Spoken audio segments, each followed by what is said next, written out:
On his way out, the lawyer stopped and had a word or two with Poole. "I believe there was a letter handed in today," he said. "What was the messenger like?" Poole was quite certain that nothing had come except by post. "And only bills even then, sir," he added. The news sent off the visitor with all his fears returned. Plainly the letter had come by the laboratory door, he tried to tell himself. Possibly, indeed, it had been written in the study. If that was so, it must be differently judged, and handled with all the more caution. As he felt his way through the fog, the newsboys were shouting all along the footways, "Special edition! Shocking murder of MP!" That told of the end of one friend and client, and he could not help fearing that the good name of another might suffer in the scandal.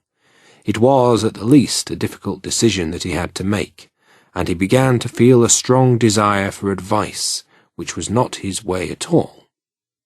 Soon after, he sat on one side of his own fireplace, with Mr. Guest, his head clerk, upon the other, and between them, at a carefully calculated distance from the fire, a bottle of a particular old wine that he had long kept for some special occasion. The fog still hung over the drowned city, where the lamps shone with but a feeble glow, and through the thickness of these fallen clouds, the processions of the town's life were still rolling in by the great roads, with a sound as of a mighty wind. The room, however, was bright with firelight, and by degrees the lawyer's spirits rose. There was no man from which he kept fewer secrets than Mr. Guest, and he was not always sure that he kept as many as he meant. Guest had often been on business to the doctor's. He knew Poole. He could scarce have failed to hear of Mr. Hyde's familiarity about the house. He might have ideas of his own.